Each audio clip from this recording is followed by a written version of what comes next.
guys, back again to the channel. So the past 3 days have been very crazy with all the news we've gotten from Marvel. They announced, stay tuned for my other videos for talking about that. Prime Video, the boys just announced that. Just crazy, it's all just crazy. But yeah guys, let's get on to the video. So we'll talk about all those other things in other videos, but today I'm gonna be giving you guys my thoughts on Deadpool and Wolverine. And I just have to say right off the bat, this movie is a love letter. This movie was made for real Marvel fans. This was made for people who grew up with Marvel, who read the comics. This was made for them. And it was amazing. It was amazing. It was such a good movie. I loved it so much. Oh my god. Guys, I'm gonna be giving you guys I'm gonna be talking non-spoiler real quick, and then later on in the video I'm gonna be getting spoiler, because I'm gonna just put them in one video so I don't have to, you know, just separate videos and I'm saying video. Let me just get all in one video. So right off the bat, this movie was phenomenal.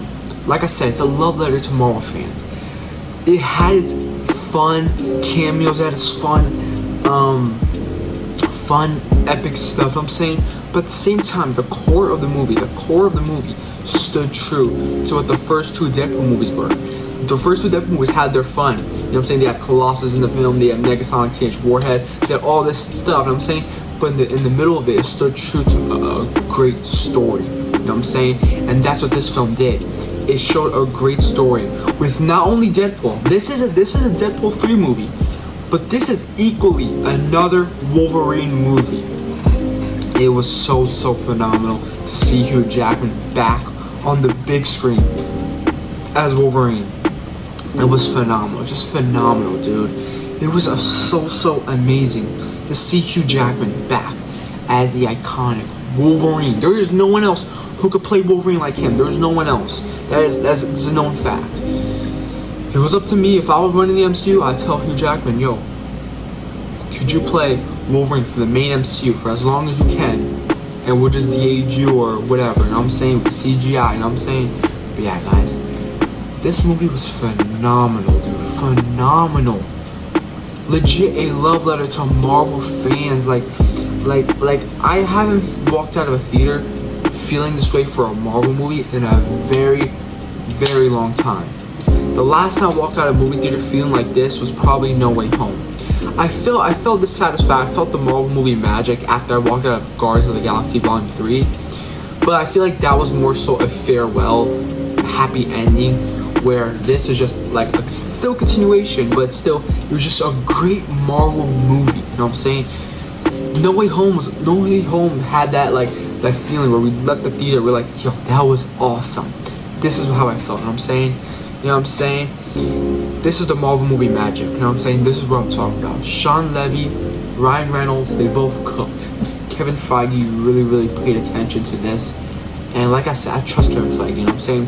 Before, and they announced that Marvel was Disney acquired 20th Century Fox, and that the Fantastic Four and the X-Men and Deadpool were all gonna come. People are like, oh my god, they're not gonna do rated R. Oh my god, they're gonna mess it all up.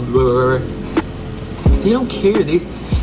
Marvel literally announced that they're gonna be doing more rated R MCU projects. They literally announced the Blade movie is gonna be rated R. So yeah, guys, I trust Kevin Feige and I trust Marvel. This is what I mean, guys. So yeah, guys. Oh my god, seeing Hugh Jackman with the mask on and the iconic yellow suit was phenomenal. This movie was so amazing. The villain had a very great motive. It was very great. It wasn't like your ordinary, like, you know what I'm saying, we get into the final battle, they fight the villain, they defeat. No, this was for sure like the villain was very villainous, but they did have a point where it was just like, you bothered me, you should have left me alone. Instead, you came to my world and you bothered me, so now I'm gonna bother you guys. That's how it felt. And I really love how they incorporated the TVA into this film hugely. Like you didn't need to watch all Loki. That's what kind of like Doctor Strange and Multiverse of Madness. You kind of did need to watch WandaVision to understand Multiverse of Madness. But in this movie, I watched all Loki. Obviously, I watched everything. You know what I'm saying, but for the casual viewers like my dad, he didn't watch Loki. So when he watched this film, he was fine. Like he understood it was fine. You know what I'm saying? It stood on its own 2 feet, and that's the Marvel movie magic. Like it's the fun interconnectivity. It's the fun interconnectivity, but at the same time, the movies stand on their own 2 feet. You know what I'm saying? And I feel like the recent Marvel movies haven't been like that. Like Wakanda Forever, I feel like it was a good movie, but didn't stand on its 2 feet.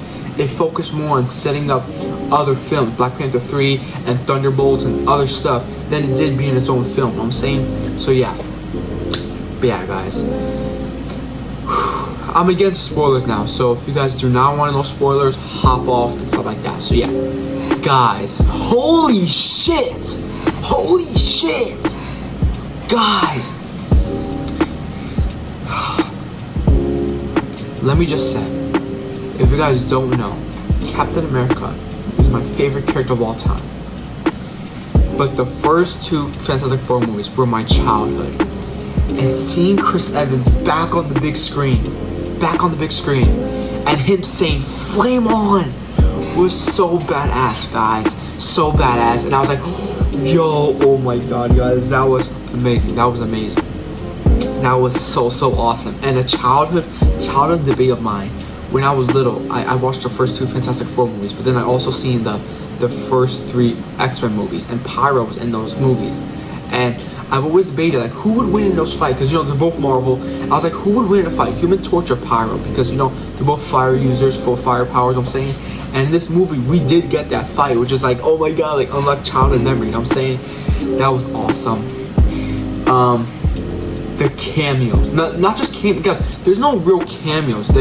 People who show up in this movie, they play, like, a prominent role in the movie going forward, you know what I'm saying? X-23 was in the movie. I'm kind of a bit upset that they spoiled her in the trailers, because, you know, the hype was already there, but they released more trailers and it revealed X-23. They confirmed why they did it, because the actress wanted to go to the premiere for the movie, so that's understandable. But yeah, she showed up in the movie and she was amazing. Her and Wolverine's connection in this movie, like, this is Laura from the Logan movie. This is X-23 from the Logan movie. They confirmed that, so that's pretty cool.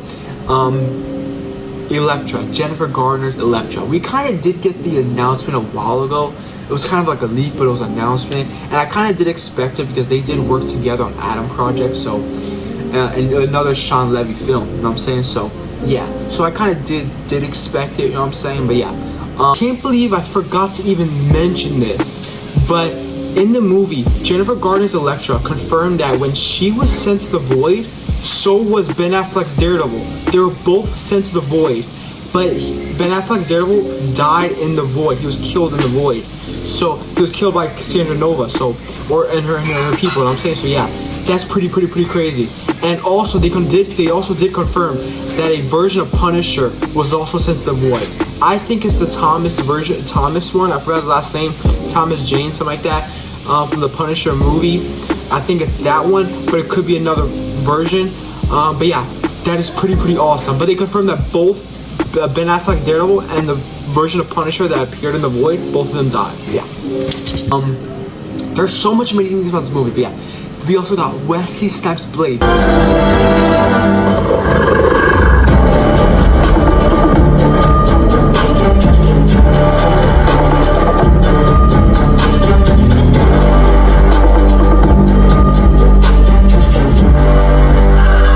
This was the least expected cameo I've expected, because if you guys don't know, in real life, during Blade Trinity, Wesley Snipes did not like Ryan Reynolds. He thought that when Ryan Reynolds and Jessica Biel joined the cast, they were gonna overshadow him, and he was upset about it. He's like, "This is my franchise. This isn't that." So so I did not expect it, because whenever Ryan Reynolds was asked to, like, you know, would he ever want to cross over between Blade and Deadpool together, or would he want this was during 2016, to be fair, but yeah, no, Blade returned, and the music entrance is so badass, and Blade's fight scene with Hazazel from X-Men First Class was so badass, dude. It was so badass, dude.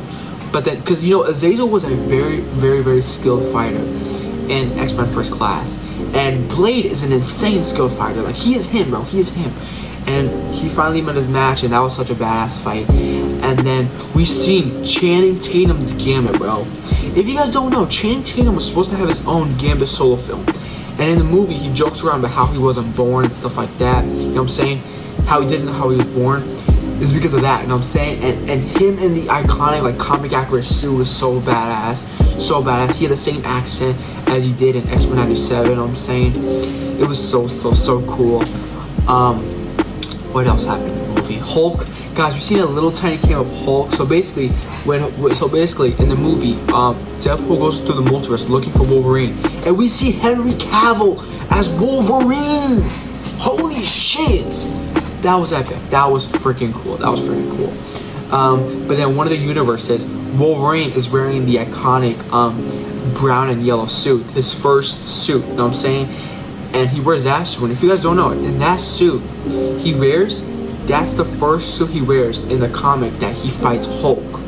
That is pretty badass. So yeah, when he summons his claws, you see Hulk's reflection, and then Deadpool's like, oh shit, and then Hulk hits him, and then, like, you don't see them fight, you don't see Wolverine and Hulk fight, but there was a rumor that a Hulk versus Wolverine movie is in development, so maybe it might just be taking place in that universe. I'm saying, but we'll see.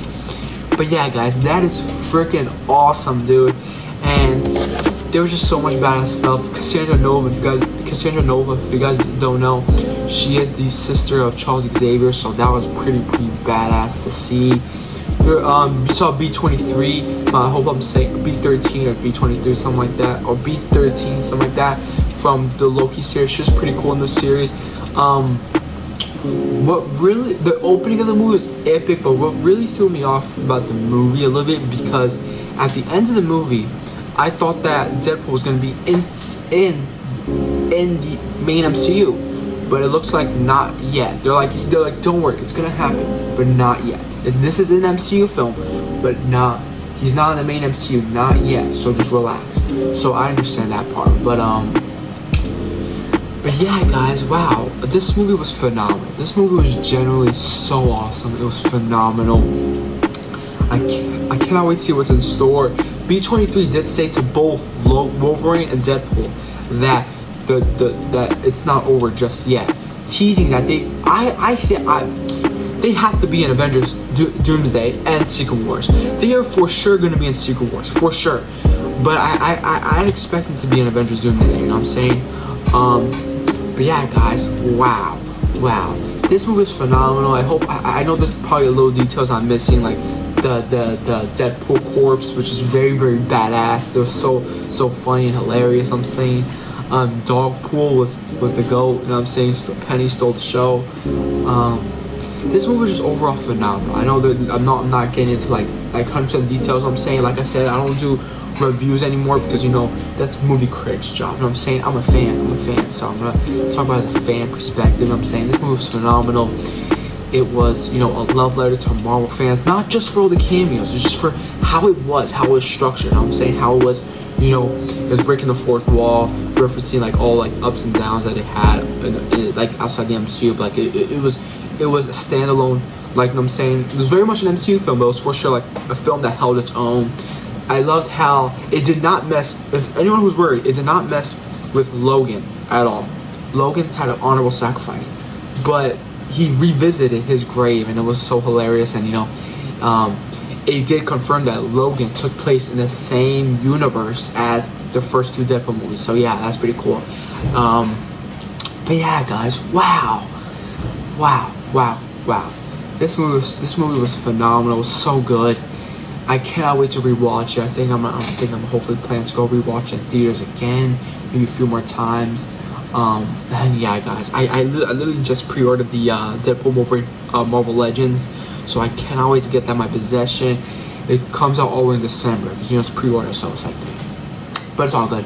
But yeah, guys, thank you guys so much for watching. If you guys can, let me know what you guys think in the comments down below. Did you guys watch this movie? Let me know what you guys think. If you guys haven't, go watch it, guys. It is such an amazing movie. It's a phenomenal movie.